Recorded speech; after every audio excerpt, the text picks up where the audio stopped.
दुसरा अध्याय असं म्हटलं जातं की हा अध्याय याच्यामध्ये सगळ्या गीतेचं सार आहे, सगळ्या ज्ञानेश्वरीचं सार आहे.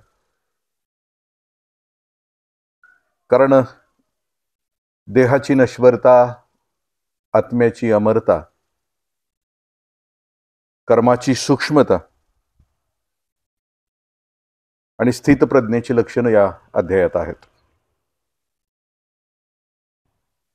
आपण सुरुवातीला ध्यान यासाठी घेतो आहे की तत्व समजण्यासाठी किंवा जे बोललं जात आहे, जो शब्द तत्व घेऊन बोलला जातो आहे, तो समजण्यासाठी मन शांत स्थिर असावं लागतं आणि मन संवेदनशील असावं लागतं. हा ज्ञानेश्वरी नावाचा ग्रंथ हजारो, जवळजवळ 2500 सिद्धांत आहेत आणि बाकी दृष्टांत आहे. ते सिद्धांत समजावून सांगण्यासाठी व्यवहारातले अनेक दाखले दिलेले आहेत. म्हणून सुरुवातीला ध्यान आपण यासाठी करतोय की जे विखुरलेलं मन आहे ते एकत्र यावं,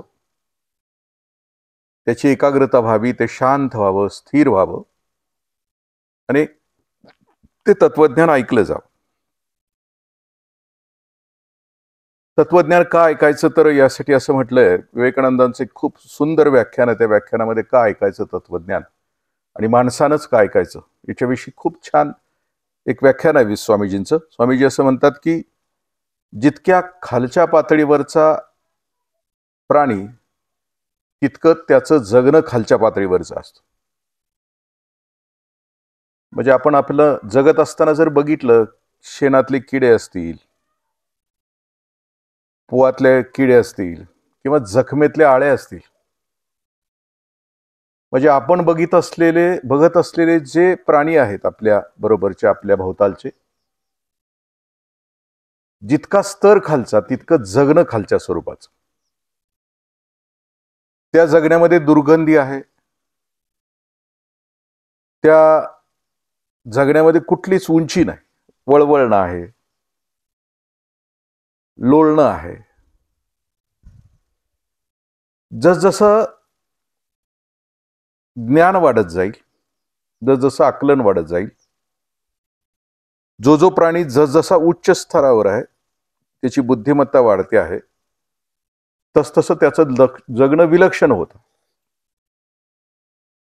म्हणजे आमच्या भोवतालचे आम्ही प्राणी बघितले तर एखादं कुत्र सुद्धा जर ज्ञानी असेल तर ते कितीतरी ज्ञानी असू शकतं. नुसतं ज्ञान झालं तरी त्याच्या कृतीमध्ये फरक पडतो, त्याच्या जगण्यात फरक पडतो, त्याच्या वागण्यात फरक पडतो. हे कुत्र मी आणल्यानंतर ट्रेनर ठेवला होता 4 महिने आणि बऱ्याच गोष्टी त्यानं शिकवल्या होत्या की त्याच्या नाकाला रुमाल लावायचा आणि पाठीमागं शेतामध्ये जाऊन तो पुरायचा. तो पुरून आला की त्याला तो बिस्किट द्यायचा. तो ट्रेनर होता. म्हणजे त्यानं त्याच्या ज्ञानाचा उपयोग केला म्हणून त्याला फळ दिलं जायचं. माणूस नावाचा प्राणी सुद्धा त्याच्या आयुष्यामध्ये त्याच्या आयुष्याचा दर्जा जर उच्च होत गेला, नुसता कुत्र्याचा ट्रेनर कुत्र्याला ट्रेनिंग देत असताना त्याची कमांड, त्याची आज्ञा पाळली तर त्याला खूप चांगला अन्न पदार्थ देतो की त्याला आवडणारा पदार्थ देतो. माणूस नावाच्या जातीनं त्याला जन पाठवलंय, त्याचा जो मालक आहे त्या मालकाच्या आज्ञेप्रमाणे तो जगला, वागला तर त्याला सुद्धा जो तो फळ देणार आहे त्या फळाला आत्मज्ञान असं म्हटलं, त्याला दिव्य ज्ञान असं म्हटलं. की जे ज्ञान मिळाल्यानंतर त्याच्या आयुष्यामध्ये कुठलंच दुःख शिल्लक राहत नाही, इतकी मोठी गोष्ट तो देऊन टाकतो, तत्वज्ञानातून देऊन टाकतो. आपण जगत असताना आपण ठरवायची, आपण म्हणजे जसं असं म्हटलं जातं की दारू पिल्यानंतर माणसाचा स्तर खाली खाली जातो. पहिल्यांदा तो बडबडतो, पहिल्यांदा तो पोपटासारखा असतो, बडबडतो, खूप बडबडतो. जसा जसा नशा चढेल तसा तो आणखीन खाली जातो. मग तो लोळतो गाढवासारखा, मग पुन्हा डुकरासारखा गटारात लोळतो. म्हणजे त्याच्या आयुष्याचा स्तर माणूस असून सुद्धा नशा बदलली तर तो खाली जातो. पण माणसाच्या आयुष्याचा स्तर जर ज्ञानानं बदलत गेला, उच्चतम भावनेनं बदलत गेला, तर जगण्याची उंची त्याच्या आयुष्यामध्ये वाढत राहते. आपण बघूया की आपल्याला माहीत असलेले संत, आपण बघितलेले संत, जीवनमुक्त असलेली आपल्या भोवतालची जी माणसं आहेत, आपण जी बघितली, त्यांच्या जीवनाकडे बघितलं आणि आपल्या जीवनाकडे बघितलं तर प्रचंड जमीन अस्माचा फरक आहे.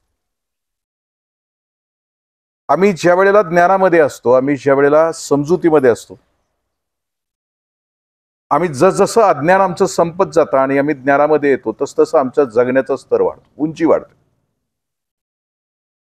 आणि मुळात माणसाचा जन्मच हा ज्ञानासाठी आहे. माणसाच्या जगण्याच्या प्रेरणा 3 आहेत. पहिली प्रेरणा आहे ती जगण्याची प्रेरणा आहे. दुसरी प्रेरणा आहे ती ज्ञानाची प्रेरणा आहे. तिसरी प्रेरणा आहे ती आनंदाची प्रेरणा.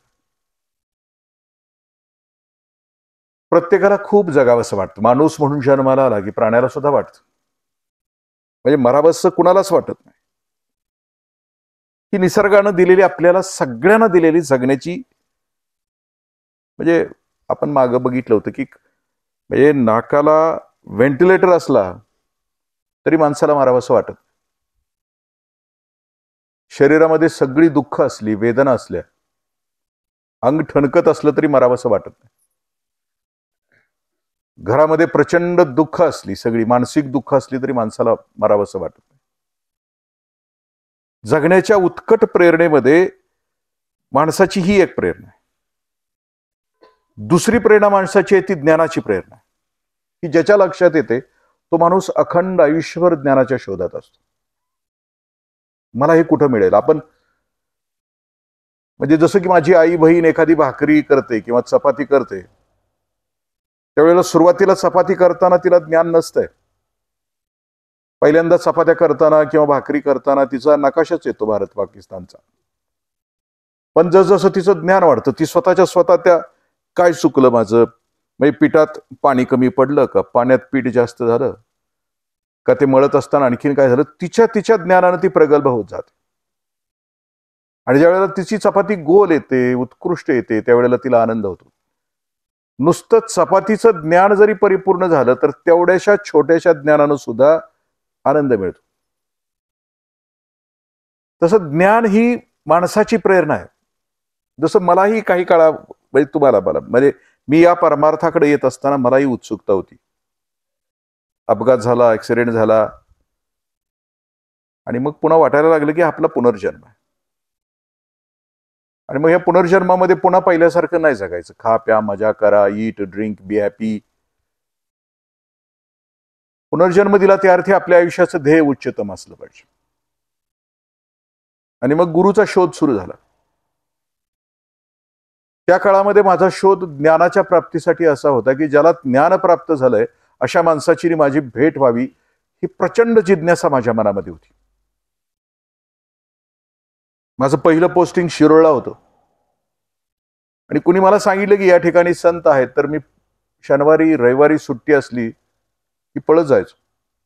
दिवसभर त्या संतांच्या सहवासात राहायचो. जे सांगतील ते ऐकत राहायचो, बघत राहायचो त्यांच्याकडं. मग त्या काळामध्ये मी शेकडो संतांना भेटलो. संत आहे कळालं की निघालो.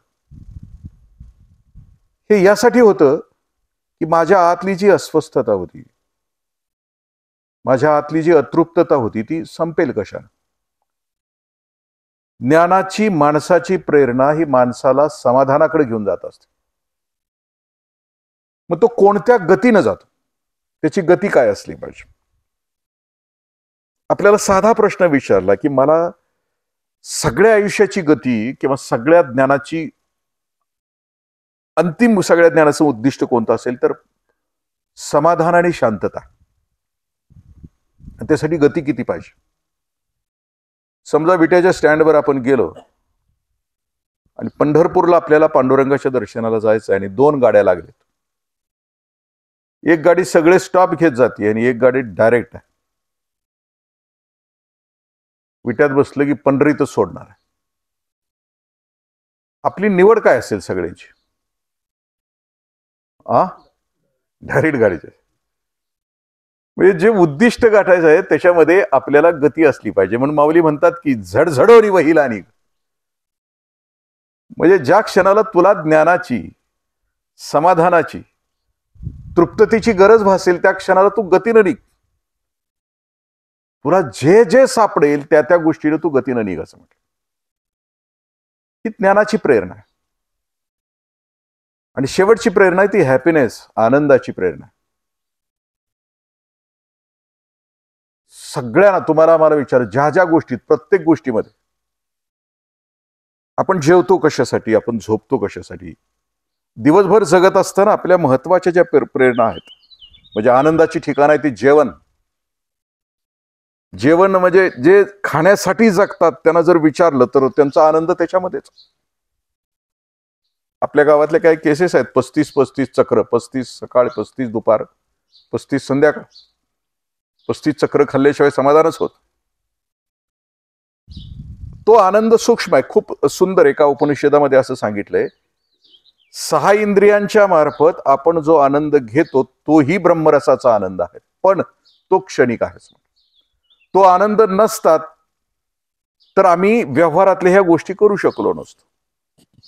काम, क्रोध, लोभ, मदमोह, मत्सर याच्यातून माणसाला तत्कालीन आनंद मिळतो, पण तो क्षणभंगूर असतो असं. मग ही ज्ञान नावाची गोष्ट, ज्ञानाची प्रेरणा आपल्या आयुष्यामध्ये यावी, समाधान मिळावं, म्हणून ही व्यवस्था परमेश्वरानं केली आमच्यासाठी. थोडस ज्ञानाची सुरुवात तुमच्या माझ्या मनामध्ये कधीतरी येतं, की पहिला प्रश्न येतो की हे काय असेल जग. म्हणजे जसजसं आपण मोठं होत जातो, आता लहान बाळाची प्रेरणा आपण बघितली. माझ्या घरात नातू आहे, तो पहिल्यांदा त्याच्या हातात भेटलं, एखादी वस्तू भेटली की पहिल्यांदा ती तोंड लावते त्याला. त्याची आता जन्म दिल्यानंतर माणसाला ज्ञान ग्रहण करण्याची जी साधनं दिलीत ते शब्द, स्पर्श, रूप, रस, गंध. खेळणं हातात घेतलं की ते असं चुरगळते, ते स्पर्शानं बघते कसं आहे, बरं आहे का. परत दुसऱ्यांदा घेते चव, पुन्हा ते असं बघते 2-3 मिनिटं. रूप, पुन्हा शब्द, स्पर्श, रूप, रस, मग त्याला आवाज, ते असं फेकतंय. कुठलंही खेळणं दिलं की 1-2 मिनिटाच्या आत ते बाळ खाली फेकतंय. त्याचा आवाज कसा येतो. शब्द, स्पर्श, रूप, रस, गंध या माध्यमातून तुम्ही आणि मी सुद्धा आजपर्यंत जे समृद्ध झालो ते ह्या 5 ज्ञानेंद्रियातून रोज आमच्या आयुष्यामध्ये जे जे घडतंय त्या त्या गोष्टीने आम्ही समृद्ध झालो. आपण जगलो या शब्दाचा अर्थ काय. म्हणजे उदाहरणार्थ ते पास्ता नावाचा एक पदार्थ आहे पाश्चात्याचा, म्हणजे कुठल्या इटली देशाचा. तुम्ही वयाच्या त्या 54व्या वर्षी खाल्ला, म्हणजे मला 54व्या वर्षी पास्त्याचं ज्ञान झालं, ते चवीनं ज्ञान झालं. मी साध्या अन्नाचं ज्ञान आपल्याशी बोललो. तसं म्हणजे आपल्या आयुष्याची प्रगल्भता शब्द, स्पर्श, रूप, रस, गंध यानं वाढत जात. हे ब्रह्मांड कसं तयार झालं असेल, पहिला प्रश्न आपल्या सगळ्यांच्या मनात येतो की हे कसं, एवढं मोठं विश्व हे कोणी तयार केलं असेल, कसं तयार झालं असेल. याची उत्तरं ज्ञानेश्वरीमध्ये दिली आहेत.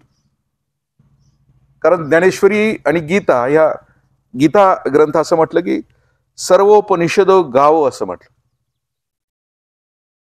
भगवद्गीता भगवान श्रीकृष्णाने सांगितली की जेवढी उपनिषद, मी वेद आणि उपनिषदाकडे येतो, की 4 वेद आहेत. 4 वेद संपल्यानंतर, वेद लिहिले कुणी, की हे ज्ञानाला सुरुवात झाली पृथ्वी तलावर, माणसाला लिपीची सुरुवात झाली, विचाराची धन्यता, विचार त्याच्या मनामध्ये यायला लागले. आणि मग ऋषींची मंडल, जसं आता तुम्ही सगळे ऋषी आहे, मी शिष्य आहे तुमचा, कारण मी तुम्हाला मला जे समजलंय ते सांगण्याचा प्रयत्न करतो. पण असे ऋषी बसायचे मंडलामध्ये आणि एक विषय घ्यायचे आणि त्या विषयावर 12-12 वर्ष ते चिंतन करायचे. आता ईशावास्य उपनिषद नावाचं उपनिषद आहे. त्या उपनिषदाचं सार काय आहे की सर्वस्य हि चाहम हृदय सन्निवेष्ट. म्हणजे प्रत्येकाच्या हृदयामध्ये त्या परमेश्वराचा वास आहे. घोसाळकराच्या पण आहे, त्याला मारणाऱ्या मार्शिसच्या पण आहे, सगळ्यांच्या. म्हणजे ही अलीकडची उदाहरणं सांगितली की आपल्या चटकन लक्षात येईल. सर्वांच्या हृदयामध्ये तो आहे. कठोपनिषद आपण घेतलं तर कठोपनिषदामध्ये नचिकेत यमराजाला प्रश्न विचारतो की हे यमराजा, मृत्यूनंतर माणसाचं नेमकं होतं काय? तो जीव जातो कुठं? त्याची गती काय आहे? त्याचं नेमकं काय होतं? वेद आणि उपनिषद निर्माण होत असताना जे ज्ञानाचं भांडार तयार झालं, 4 वेद तयार झाले. 4 वेदानं 4 महावाक्य दिली आणि त्या महावाक्यांच्यावर पुढचा सगळा वेदांताचा सार आला. 4 महावाक्य कोणती आली 4 वेदांच्या मध्ये? अयम आत्मा ब्रह्म, माझा जो आत्मा आहे तोच ब्रह्म आहे. तत्वमसी, तो मीच आहे. सोहम शब्द जो आपण घेतो आहे ध्यानामध्ये, सो हम, तो मीच आहे, तो मीच आहे. अयमात्मा ब्रह्म, तत्वमसी, प्रज्ञानम ब्रह्म. मी आता जे बोलतो आहे, प्रज्ञा या शब्दाचा अर्थ आहे की प्रकट ज्ञान. बुद्धीची जी अनेक रूप आहेत, याच अध्यायामध्ये बुद्धीचं निश्चयात्मक बुद्धी, अनिश्चयात्मक बुद्धी, व्यवसायात्मिका बुद्धी याच्याविषयी चिंतन दुसऱ्या अध्यायामध्ये. तुम्ही हाय ना इथं सगळेजण? म्हणजे काय ऐकू येतंय ना तुमच्यापर्यंत? गंभीर चेहरा दिसला की मला वाटते अवघड झाले का काय? मी अवघड आहे, खरं आहे अवघड आहे. म्हणजे मी ज्यावेळेला आता 100 वेळा वाचतोय, ह्या आजच्या तर ओव्या 12 ते 30च्या आहेत, मी इतक्या वेळा वाचल्या. आणि त्याच्यासाठी मी संदर्भ शोधतोय मी कालपासून पुस्तकांच्या मध्ये, हे आणखीन बारीक कसं करता येईल, बारीक कसं करता येईल. पण ते हा सगळ्यात अवघड चॅप्टर आहे, कारण देहाची नश्वरता आणि आत्म्याचं अमरत्व या 2 सिद्धांत या 12 ते 30 श्लोकांच्या मध्ये. मग तिथपर्यंत घेऊन जाण्यासाठी मी ज्ञान नावाची प्रेरणा, कारण हे ज्ञानच आहे, मग हे ज्ञान तिथपर्यंत घेऊन जाण्यासाठी मी प्रयत्न करतोय. प्रज्ञानम ब्रह्म, तत्वमसी, अहम ब्रह्मस्मी आणि अयमात्मा ब्रह्म, हे 4 वेदांची 4 वाक्य. आणि ही 4 वाक्य पटवून देण्यासाठी जी उपनिषद आहेत, जसं मी आता सांगितलं, छांदोग्य उपनिषदामध्ये पंचाग्नी, म्हणजे आपल्या शरीरामध्ये अनेक अग्नी आहेत, ती जे योगाच्या हृदयामध्ये, म्हणजे योगी जो असतो त्याच्यामध्ये ते अग्नी प्रज्वलित होतात. आपण योगी नाही, आपण भोगी असल्यामुळे आपल्यामध्ये ते शक्यता नाही. पण छांदोग्य उपनिषदामध्ये स्वतःवर काम करत असताना त्या ऋषींना जो अनुभव आला की आपल्या शरीरामध्ये अनेक प्रकारचे अग्नी आहेत, त्याला ओज आणि तेज असं म्हटलं. योगी साधना करायला लागल्यानंतर त्याचं जे ओज आहे, म्हणजे तो ऊर्ध्व रेतस होत असं म्हणतो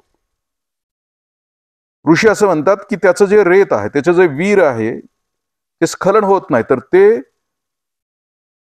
शरीराच्या म्हणजे वरच्या भागाकडे सरकत जातं, ते ब्रह्मरंध्रापर्यंत पोहोचतं. आणि त्या सत्पुरुषाच्या चेहऱ्यावर एक विलक्षण तेज येतं. आणि त्या तेजाचे जे अग्नी आहेत, त्या अग्नीचं वर्णन त्या उपनिषदांच्या मध्ये केलेलं आहे, छांदोग्य उपनिषद. छांदोग्य उपनिषदामध्ये आणखीन एक केलंय की तुम्ही जे अन्न खाता त्या अन्नाचं काय होतं. म्हणजे स्थूल भागाची विष्ठा होते, मध्यम भागापासून हाडं आणि रक्त तयार होतं, मांसपेशी तयार होतात, सूक्ष्म भागापासून रक्त तयार होतं, आणि अतिसूक्ष्म भागापासून मन तयार होतं. आपण जे खातो त्याच्यापासून आपलं मन तयार होतं. मग ज्याला परमार्थाच्या मार्गावर जायचं आहे त्याचं अन्न शुद्ध आणि सात्विकच असलं पाहिजे, पवित्रच असलं पाहिजे.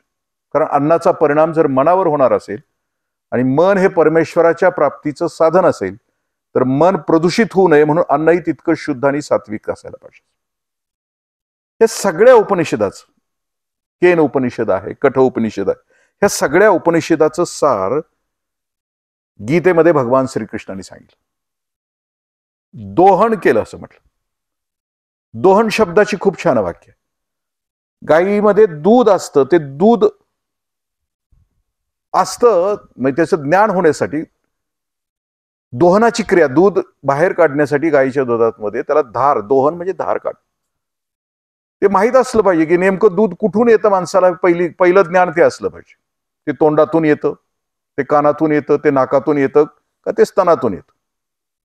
दुसरं त्याला ज्ञान असलं पाहिजे की नेमकं प्रत्येक स्तन ते दाबत असताना कसं दाबलं पाहिजे. दोहन करत असताना सगळ्यांनाच येत नाही. मी स्वतः प्रयोग केलेला आहे. त्याच्या अंगठ्यामध्ये दम लागतो, त्यालाच धार काढता येते. सर्वसामान्य माणसाचं आणि मार्की जर असेल तर नादच करायचा नाही. साध्या गाईचं दूध काढायचं असलं किंवा म्हशीचं दूध काढायचं असलं तर त्याला एवढ्या सगळ्या गोष्टीचं ज्ञान असावं लागतं. समोर ते भरडा ठेवायला लागते, नेमकं कुठं बसायचं ते माहीत असायला पाहिजे, लाथ उचलले ती नाकाडावर बसली नाही पाहिजे, अशा ठिकाणी बसायला पाहिजे. ते भांड असं धरलं की समजा लाथ तिनं मारली तर ते भांड साडलं नाही पाहिजे, केलेलं कष्ट वाया गेलं नाही पाहिजे. नुसतं धार काढायची असली तर एवढं ज्ञान लागते, साधी धार. आणि मग दोहन. श्रीकृष्णाने हे सगळ्या उपनिषदांचं सार दोहन करून धार काढून या गीता नावाच्या ग्रंथामध्ये आणलं. आणि इथं आणल्यानंतर हे ज्ञान आम्हाला दिलं. याच्या पुढची गोष्ट आम्हाला दिली ती ज्ञानेश्वर माऊलीने दिली. श्रीकृष्णानं दिलेलं जे ज्ञान आहे ते अलौकिक आणि अंतिम का आहे. असं म्हटलं जातं की आपण गावातल्या एखाद्या माणसाचं अनुकरण करतो. त्याचं का अनुकरण करतो की त्याच्यातला काही गोष्ट आम्हाला भारावून टाकते. आता गावातल्या कुठल्या माणसाला पाठीमाग आपण जातो त्यांना आपल्याला भारावलेलं असतं. आपण आपल्या गावातली पोरं किंवा माणसं बघा की कुणाच्या मागे जातात, कारण त्या माणसाच्या त्या गुणांना मग स्वार्थानं भारावलेली असतील किंवा आणखीन कुणानं भारावली असतील. पण भारावून कुणाच्या गोष्टीनं जावं, कुणाच्या मार्गावरून जावं, कुणी सांगितलेल्या ज्ञानावरून जावं. अवतार असा एक शब्द आहे. भगवान श्रीकृष्ण पूर्ण अवतार. अव म्हणजे खाली आणि तार म्हणजे तारणारा, खाली येऊन आम्हाला वर उचलणारा, आमच्या आयुष्याची उंची वाढवणारा, आमची उन्नती करणारा. भगवान श्रीकृष्ण पूर्ण अवतार आहे. अनेक प्रकारचे अवतार आहे. अंशावतार आहे, पूर्ण अवतार आहे, युगावतार आहेत. अवतारांची अनेक उदाहरणं आहेत. अंशावतार या शब्दाचा अर्थ आहे की एखादा माणूस येतो, अलौकिक पराक्रम करतो, तेवढ्या पुरताच त्याच्या आयुष्यामध्ये तेवढा एकच पराक्रम असतो आणि तो प्रभाव ठेवून जातो. तेवढं एक व्यक्तिमत्व येतं, प्रभाव ठेवून जातं, तो अंशावतार. तेवढ्या पुरतं विश्वाचा अर्थ, संपूर्ण शक्ती त्याच्या जीवनामध्ये क्षणकालामध्ये येऊन ते अख्ख्या जगाला भारावून टाकते. काही संत आहेत त्यांचा प्रभाव गावापुरता असतो, काही संत आहेत त्यांचा प्रभाव तालुक्यापुरता असतो, काही संत राज्यापुरता, काही देशापुरता आणि काही विश्वावर असतो. अवतार या शब्दाचा अर्थ मी मगाशी सांगितलं की जसं की स्वामी विवेकानंद अवतारी पुरुष होते. 39 वर्ष वय, कार्यकाल खरं तर 23 वर्षापासून 39 वर्षापर्यंत कार्य आहे. एकच भाषण 7 मिनिटाचं. शिकागोमध्ये 11 सप्टेंबर 1893 एकच भाषण, पहिलंच भाषण. ही 17 दिवसाची धर्मपरिषद आहे. अमेरिकेमध्ये ही धर्मपरिषद जी बोलवलीये ती अमेरिकेचा शोध कोलंबस नावाच्या खलाशानं लावला. त्याला 400 वर्ष पूर्ण झाली म्हणून 11 सप्टेंबरला ही धर्मपरिषद बोलवली होती अमेरिकेनं. जगातले जेवढे धर्म आहेत त्या सगळ्या धर्माच्या लोकांना तिथं निमंत्रित करण्यात आलं होतं. सगळ्या धर्माचे 7,000 प्रतिनिधी त्या अमेरिकेमध्ये एकवटले होते. सप्टेंबरचा महिना होता. भारतामध्ये हिंदू धर्माचं प्रतिनिधित्व करणारे आणखीन 3 जण गेलेले होते. थिओसॉफिकल सोसायटीचं प्रतिनिधित्व करणारे आणखीन गेले होते भारतातून. स्वामीजींना तसं कुठल्याच संस्थेचं पत्र नव्हतं. पण अवतारी पुरुष या शब्दाचा अर्थ कसा, तो प्रकट होत जातो त्यावेळेला समाज आपोआप त्याच्या बरोबर येतो. त्याची महती सांगावी लागत नाही. फूल उमललं की त्याचा सुगंध पसरत राहतो. स्वामीजींनी अमेरिकेच्या भूमीवर पाय ठेवल्यानंतर शिकागोच्या धर्म परिषदेमध्ये पाऊल ठेवेपर्यंत स्वामीजींना खूप त्रास झालाय. त्यांचं ओळखपत्र हरवलं, त्यांच्याजवळचे पैसे संपले, 14 दिवस थंडीमध्ये त्यांनी रेल्वेच्या डब्यामध्ये काढले. संन्यासी, ते अंगावरची वस्त्र संन्याशाची होती, विचित्र दिसत होते म्हणून माणसांनी दगड मारले. हे सगळे अपमान सहन करत करत करत अनेक माणसांना चांगुलपणा लक्षात आल्यानंतर हा अलौकिक पुरुष आहे, वेगळा आहे म्हणत म्हणत आपोआप ज्या क्षणाला अवतारी पुरुषाला प्रकट होण्याची शक्ती मदत करते, ती अशी दरवाजा उघडत राहते. शेवटचा प्रसंग असा आहे की स्वामी विवेकानंद शिकागोमध्ये ज्या घरी राहिलेत त्या घराचा दरवाजा बंद होता आणि स्वामीजींच्या जवळचं सगळं संपलं होतं. त्या घराच्या समोर स्वामीजी असे बसलेत आणि आपल्या गुरुदेवांना ते हाक मारतायत की काय होणार माझं, मी आता तर पोहोचलोय, माझ्याकडे काहीच नाही. आणि 5 मिनिटाचा कालावधी झालाय ध्यानाचा आणि समोरचा दरवाजा उघडतो आहे आणि त्याच्यातून ती स्त्री बाहेर पडते आहे आणि तिच्या लक्षात येते की हा अलौकिक पुरुष आहे आणि स्वामीजींना उचलून ती सन्मानाने आपल्या घरात नेते आहे. आणि मग सुरू होतोय त्यांचा प्रवास. ओळख नसताना, शिफारस पत्र नसताना 11 सप्टेंबरच्या त्या धर्म परिषदेमध्ये स्वामीजी उपस्थित राहतात. ही विलक्षण घटना आहे. याचं कारण असं आहे की स्वामीजी 39 वर्षामध्ये 3 वर्ष परिव्राजक स्थितीमध्ये होते. याचा अर्थ असा आहे की त्यावेळी ज्याला संन्यास घ्यायचा आहे त्याला भारताचं अखंड भ्रमण करावं लागायचं. असे तू हिमाचल त्याला भारतामध्ये फिरावं लागायचं. स्वामीजी हिमालयापासून ते कन्याकुमारी पर्यंत 3 वर्ष ते खाली खाली खाली खाली खाली फिरत होते. महाराष्ट्रातही त्यांचा काही काळ गेला.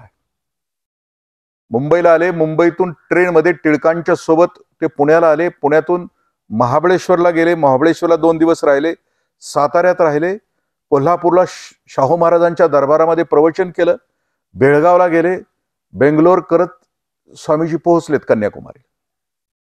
आणि त्या कन्याकुमारीला पोहोचल्यानंतर त्यांना त्या दगडावर जायचंय. समोर जो शिळ आहे, पैसे नाहीयेत खिशामध्ये, 3 समुद्राच्या लाटा आहेत, हिंदी महासागर, बंगालचा उपसागर, अरबी समुद्र, प्रचंड लाटा आहेत. कधी गेला असाल आपण कन्याकुमारीला तर ते दृश्य बघितलं असेल. पैसे नाहीयेत. त्यांनी त्या खलाशाला विचारलं, एका नावेला बोटीच्या माणसाला, की मला घेऊन जातो का बाबा? तो म्हटला 4 आणे पडतील. 4 आणे नव्हते स्वामीजींच्याकडे. उडी मारली आणि त्या शिळेवर गेले.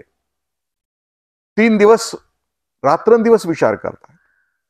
आणि त्यावेळेला त्यांना एक असं दृश्य दिसतं आहे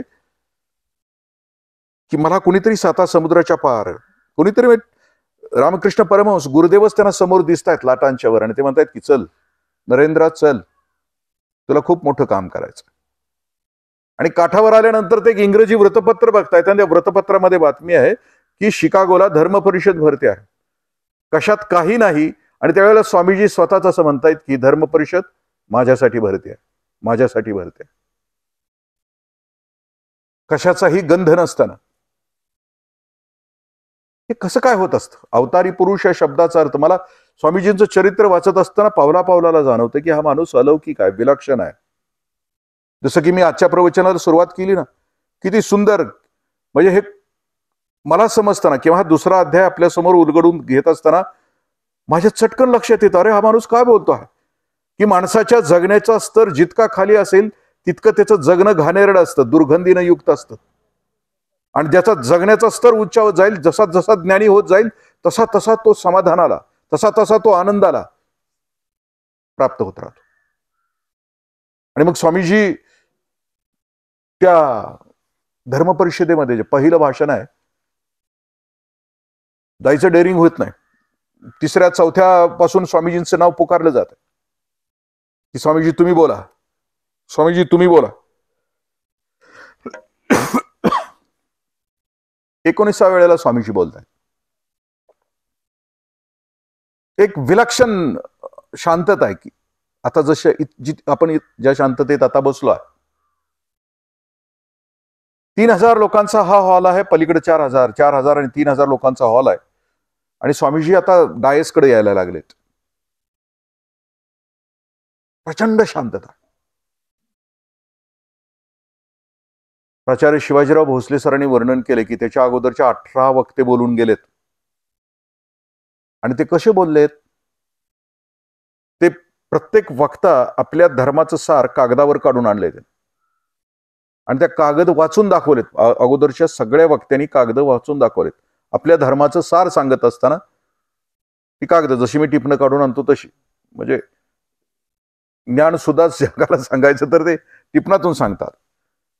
आज चुकून नाही आणला कागद मी, पण ते आणावं लागतं.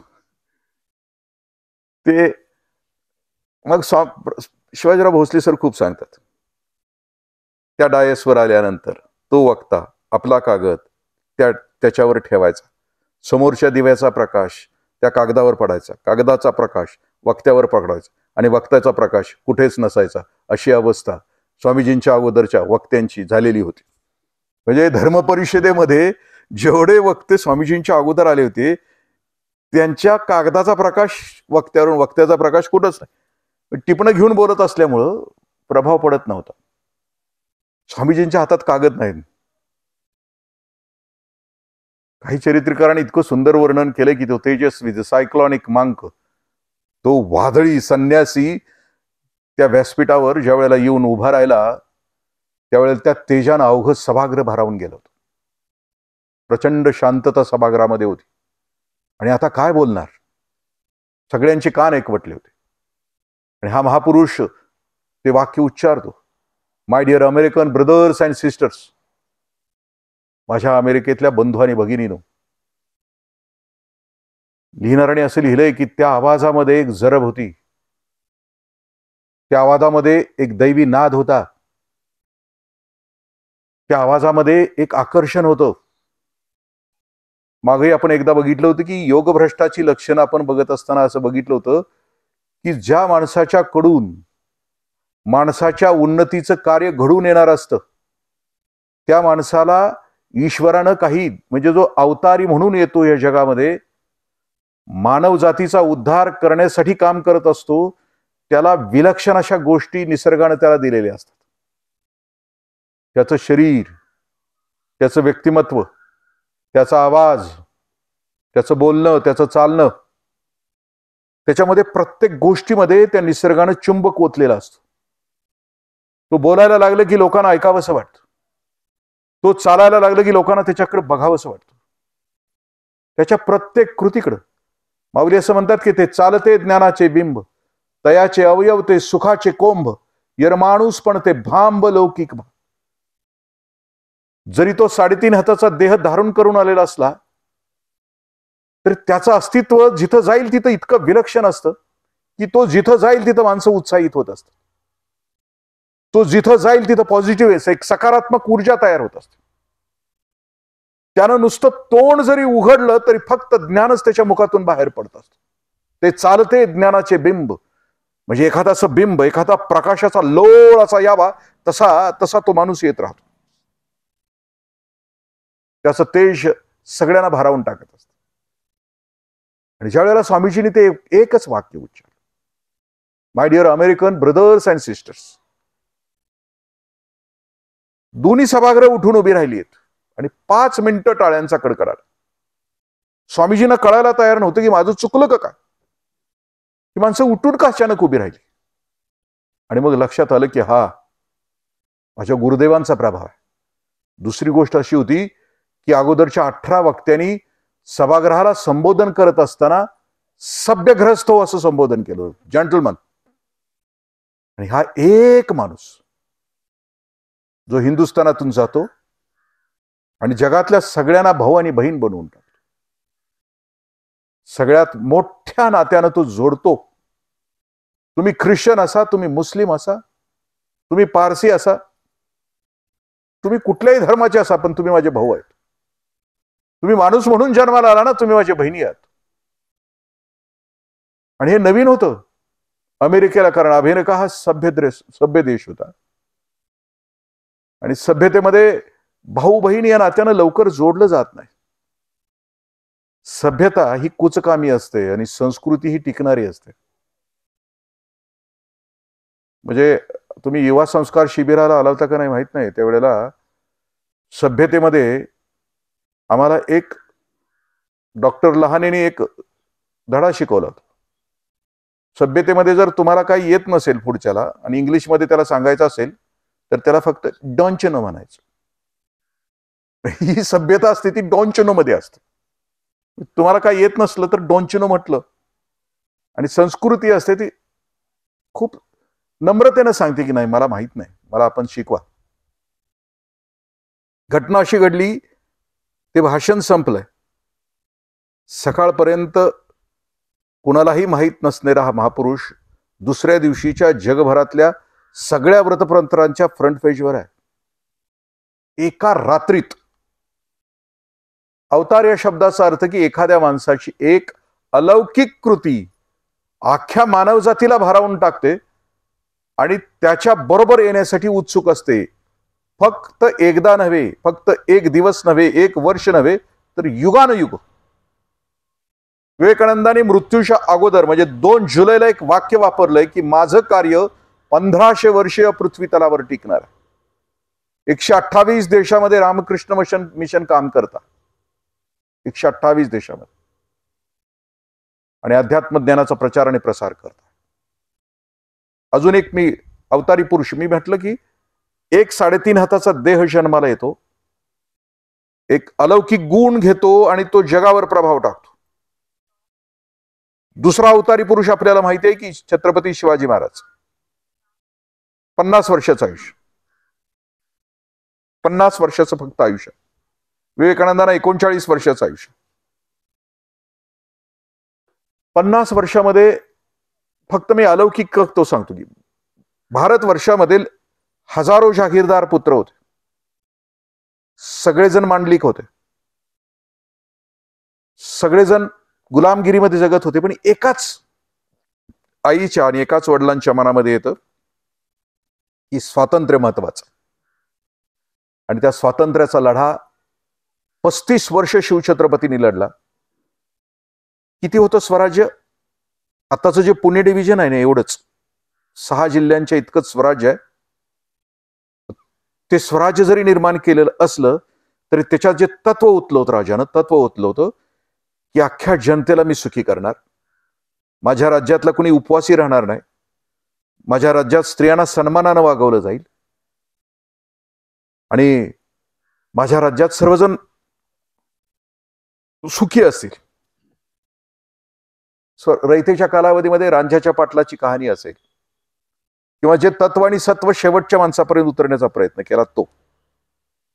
आता आपण बोलतो आहोत ते पूर्ण अवताराविषयी, भगवान श्रीकृष्णाच्या विषयी बोलतो. एक देह म्हणजे असं म्हटलं जायचं की त्या द्वापार युगामध्ये माणूस साधारणतः 160 वर्ष जगायचा. आपल्याला आताच कंटाळा आला आहे की नाही, म्हणजे जगून जगून जगून जगून. तर तत्वज्ञान तर ह्यासाठी असते की आपण हे जन्माला आलोय एकदा नाही ना, करोडो वेळा जन्माला आलोय आणि हेच केलंय धंदे. उठलंय, खाल्लंय, पिल्लंय, जगलंय, मेलंय. तत्वज्ञान कशासाठी आहे? कटाळा आलाय ना, कधी नाही कधीतरी आपल्याला घरात सुद्धा कटाळा येतो ना, ते एकदा वाटतं ना हे जापणावं, एकदा संपावं. हे जापणावं आणि संपावं वाटणं ना, हे ज्ञानाची सुरुवात आहे. पुन्हा पुन्हा जन्माला येणं, पुन्हा पुन्हा मरणं, तेच तेच करणं, हे जे आपल्या वाट्याला आलंय ना, आणि तेच तेच करण्यामध्ये जे रटाळपणा आलाय ना, हे संपावं वाटणं म्हणजेच मुक्तीची अपेक्षा. शेवटी मुक्ती म्हणजे काय? तर ह्या सगळ्या ह्याच्यातून संपून जाणं ना. जन्मच थांबला तर हे सगळं बट्याबोळ थांबल ना. जे चाललाय उठल्यापासून झोपेपर्यंत जे चाललंय हे संपणार आहे. ज्ञानच मुळात त्याच्यासाठी हे सगळी जी चाललेली गडबड आहे, खटपट आहे, लटपट आहे, सगळी थांबावी आणि एकदा मोकळं होऊन जावं त्याच्यासाठी. मग जो मोकळा आहे आणि ते मोकळं होण्याचं खरं ज्ञान देण्यासाठी जो आलाय असा भगवान श्रीकृष्ण आहे. म्हणून आपल्याला ऐकायचं आहे ना, तत्वज्ञान समजून घ्यायचं ना, जे पूर्ण अवतारानं सांगितलं. श्रीकृष्ण काय आहे? अवतारी पुरुष. पहिली घटना आपण बघू की 8व्या वर्षीचे एक भाषण आहे, एकच. अख्खं गोकुळ इंद्राची पूजा करते आणि हे एक भाषण देते, इंद्राची नाही करायची. त्याचा काय संबंध आहे? देव सगळे भोगी आहेत आणि भोग्यांचा देव अतिभोगी. इंद्रदेव सगळ्यात मोठा भोगी आहे.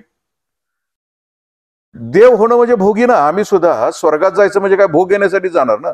पुण्य करणार, पुण्यात्मक पुण्य कमवायचं कशासाठी आम्हाला जन्मापासून शिकवलं. पुण्य कर मग स्वर्गात जातं, पाप केलं की नरकात झालं. मग स्वर्गात गेलं की सगळं मिळतं. दारू मिळते, काम क्रोध लोभ हित ज्या वासना पूर्ण करता येत नाहीत ना, लांड्या लाबाड्या करून सुद्धा त्या पुण्य केल्या तर तिथं पूर्ण होतं.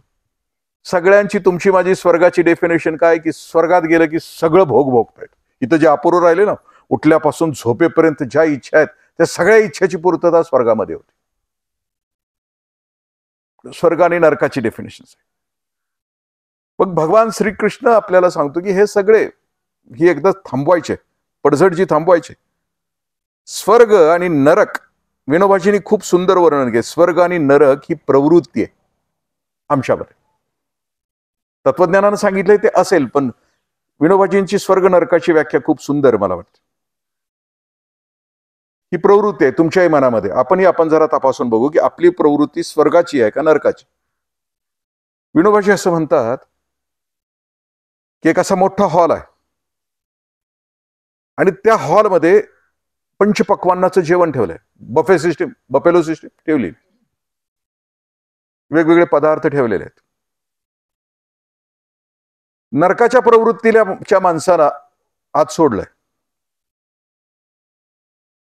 पण तिथं गंमत अशी आहे की त्या अन्ना, त्या म्हणजे पातेल्यात किंवा त्या बाउल्स मध्ये जे अन्न ठेवले ते खाण्यासाठी चमचे ठेवले ते खूप लांब ठेवलेत, म्हणजे एवढे लांब ठेवले. आणि नरकाच्या प्रवृत्तीच्या माणसांना आत सोडलं पहिल्यांदा, म्हटले की खावा, आवडते, सगळे पदार्थ भारी आहेत. हे सगळे घुसले नरकाच्या प्रवृत्तीचे. अन्न दिसल्या जसं आपण जातो ना, आता लग्नाला गेलं की कसं मागं उभा राहतो आपण खुर्चीत, पुढचा उठतोय कधी, म्हणजे खाण्यासाठीच ना. पुढच्याला जीवच देत नाही आपण. ते सारखं त्याच्या अन्नावर लक्ष. हा आता जिलेबी संपली, आता मट्टा संपला, आता उठल.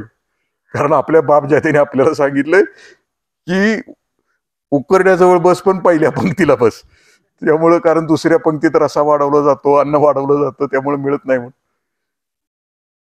नरकाच्या प्रवृत्तीचा माणूस आत घुसला आणि त्यानं ते सगळं अन्न नासधूस, अन्न सांडलं, चमच्यानं खाता येणं ते असं वर घेऊन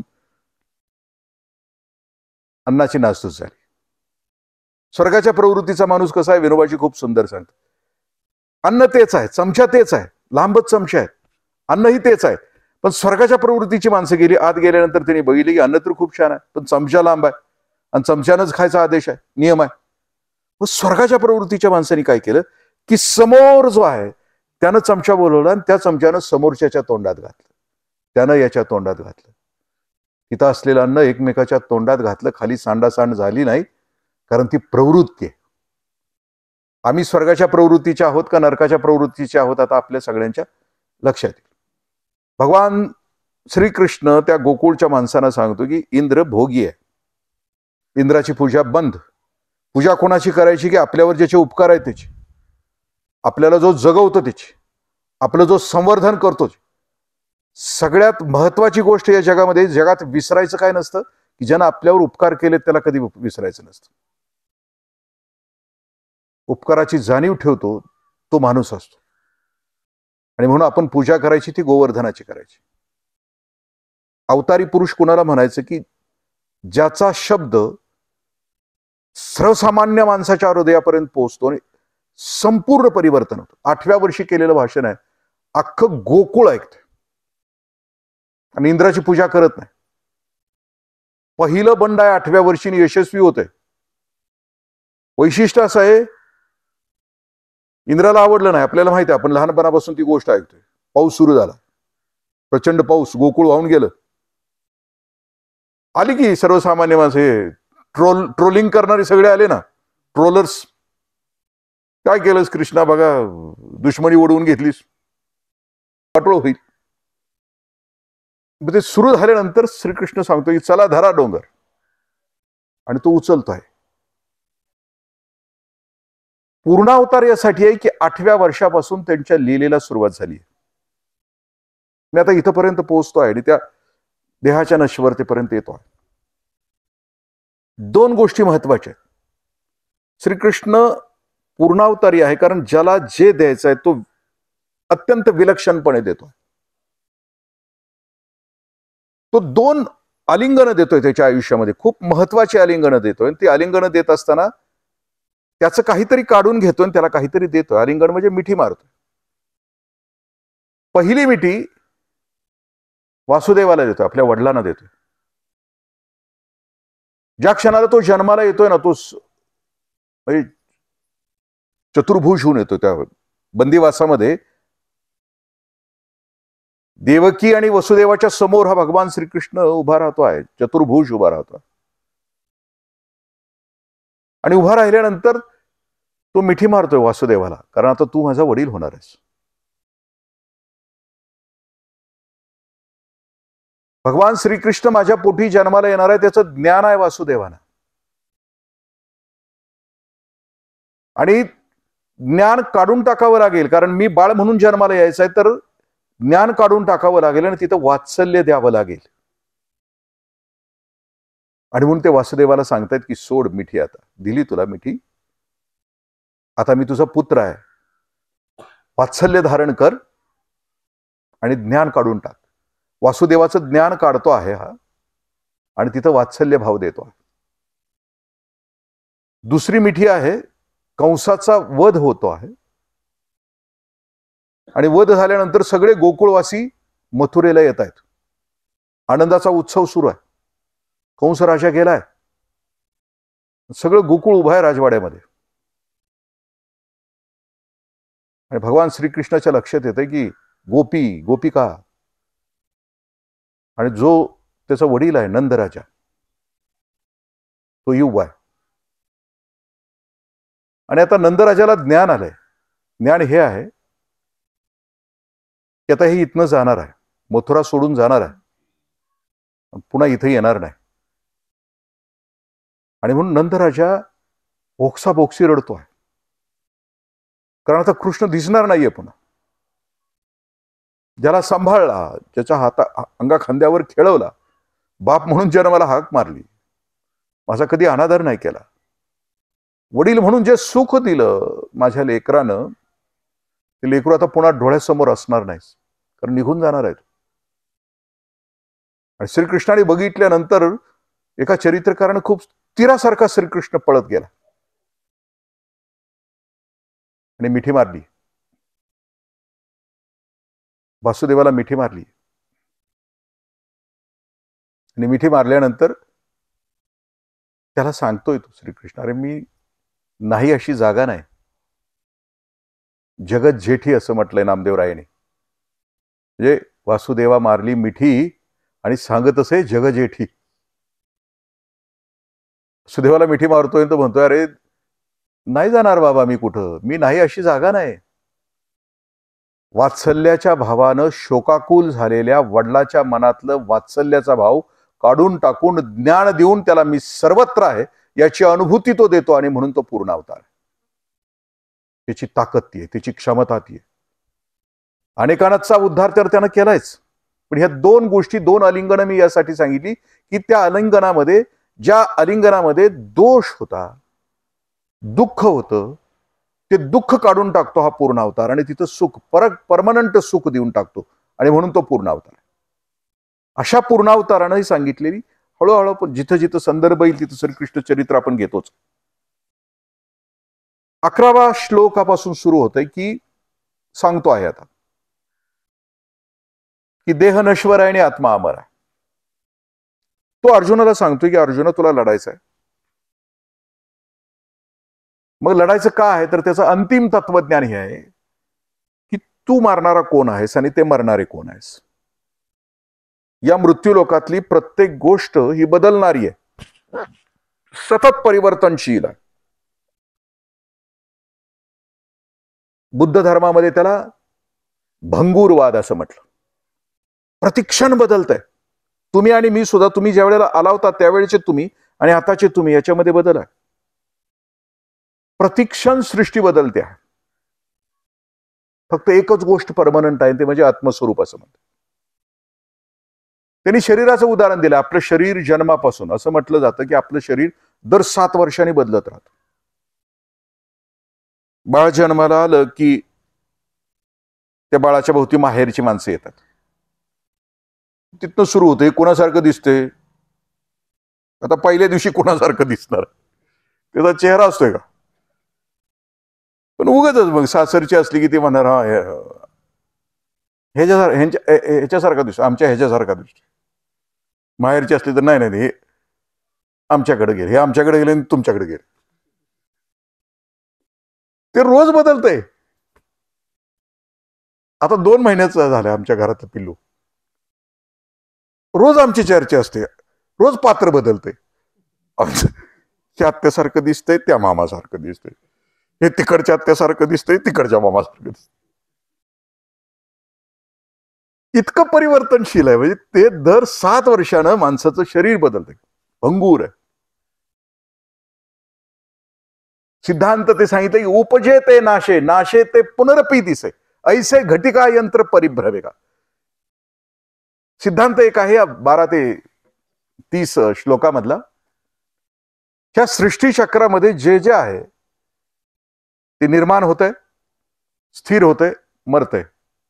उपजे ते नाशे, नाशे ते पुनरपी दिसे.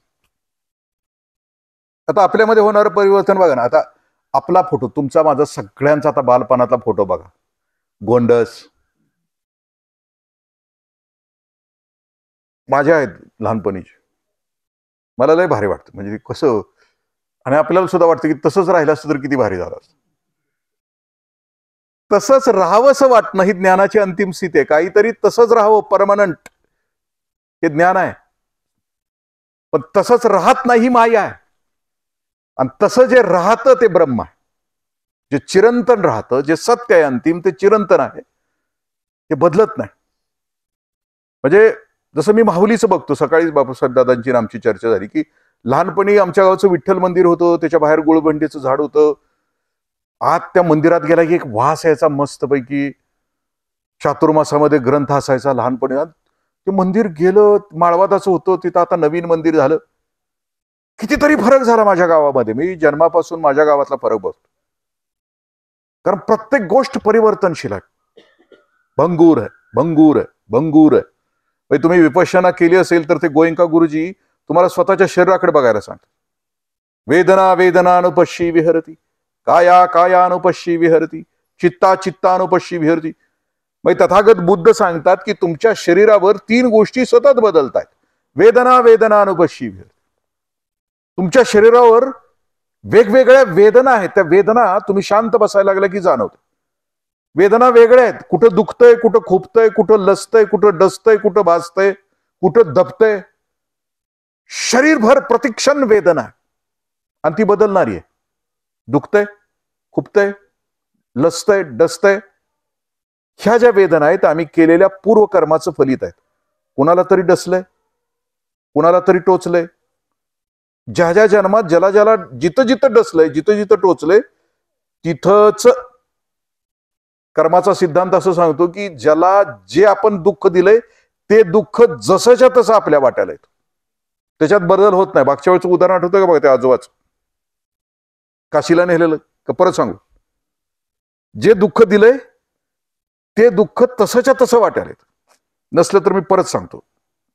आजोबा, सून, मुलगा वृद्धाश्रमात नेतात तरी आजोबा घरी.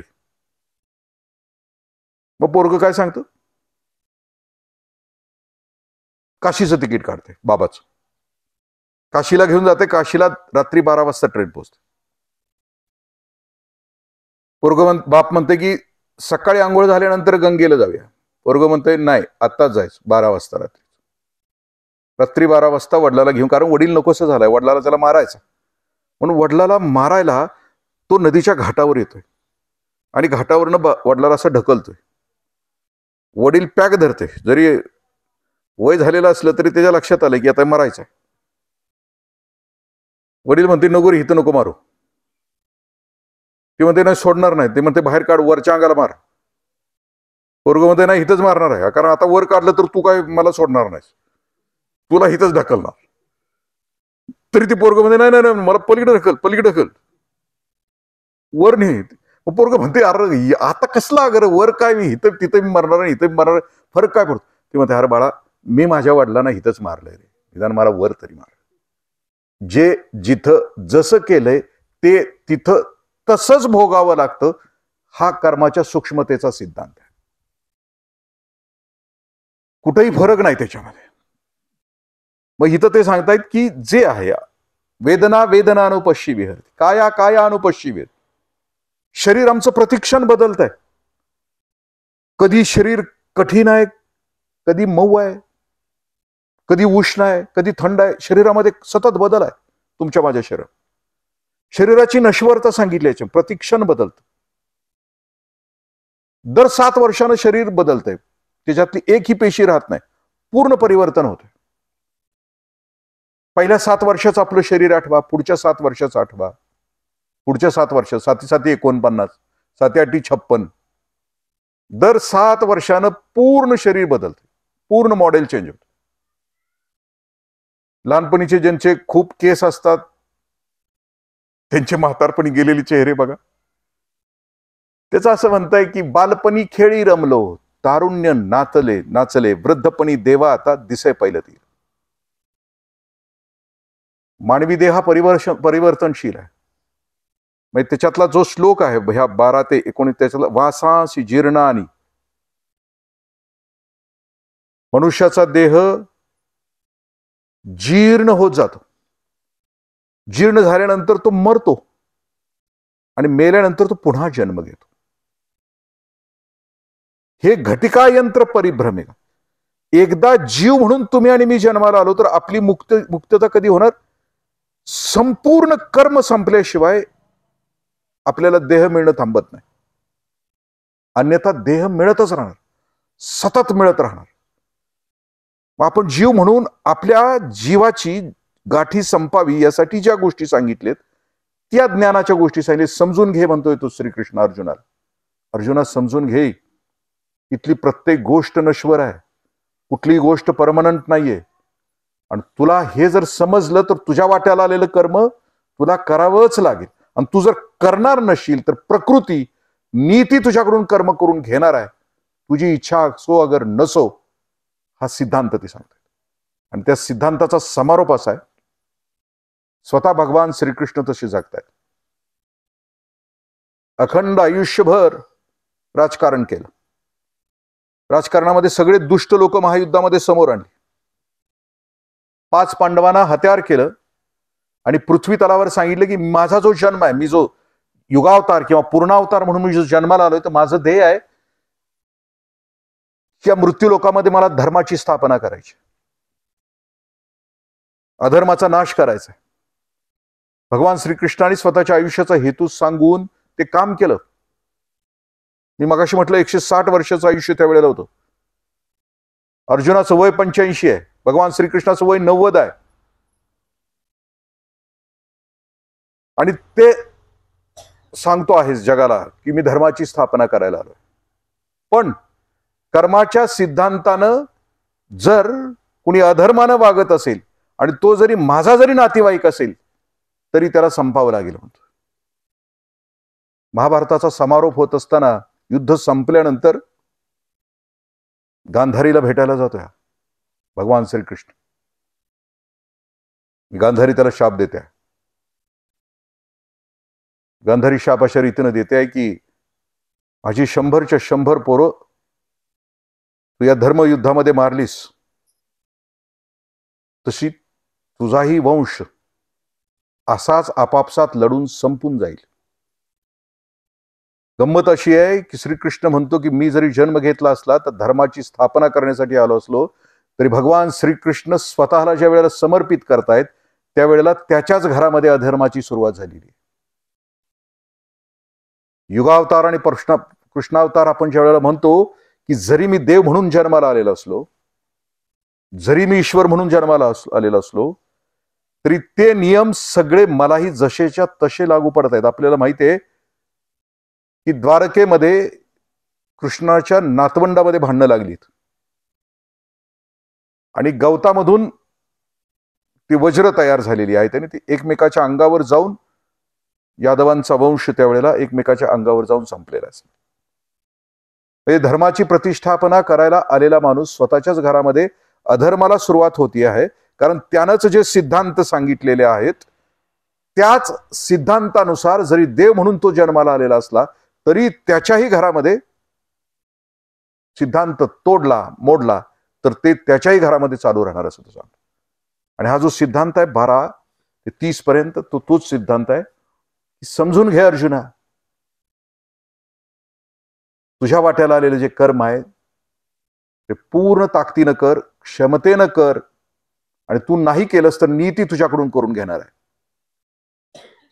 तुम्ही आज सकाळपासून विचार केला असेल की यायचं का नाही यायचं, नाही यायचं का यायचं का नाही यायचं, पण एक क्षण असा आला की आलाच. सकाळपासून मन सारखं विचलित होतं ना, काय जायचंय, ती लय अवघड असते, डोक्यावरून जाते, काय समजत नाही, काय नाही, कशाला जायचं. पण परत वाटते की ह्याला निदान ते सुरुवातीचा अर्धा तासाचं ध्यान तरी तेवढं तरी वाय शांत करते, टकोर आठवड्याभर फिरलेलं असतं इकडं तिकडं, आरती तरी होते बऱ्यापैकी, असं जाऊया जरा जाऊया. सत्संगात गेलं की जरा उंची वाढते, एनर्जी येते, पॉझिटिव्ह एनर्जी येते का नाही माहित नाही, पण ते येते, असं ऐकलेलं असतं म्हणून ते येतंय एकदाशी. यायची इच्छा नसताना सुद्धा येतं. त्याला श्रीकृष्ण म्हणतात की तुझी इच्छा नसली तरी प्रकृती तुझ्याकडून करून घेणार आहे, आणि त्यामुळे तुला तुझं कर्म उत्कृष्टच करावं लागणार आहे. हा 12 ते 29 या सिद्धांताचा अर्थ आहे. भगवान श्रीकृष्णाने आम्हाला ते सांगितले पूर्णावतारामध्ये. 30च्या नंतरचे श्लोक आपण पुढच्या वेळेला बघू. कारण देहाची नश्वरता, आत्म्याची अमरत्वता हा सिद्धांत आहे एवढ्या श्लोकाच्या मध्ये. पुढच्या मध्ये कर्माची सूक्ष्मता आहे आणि पुढे स्थित प्रज्ञाची लक्षणं आहे. दुसरा अध्याय जरा कठीणच आहे, सगळं सांगितलं. पुन्हा तिसरा अध्याय कर्मयोगाचा आहे. रामकृष्ण हरी.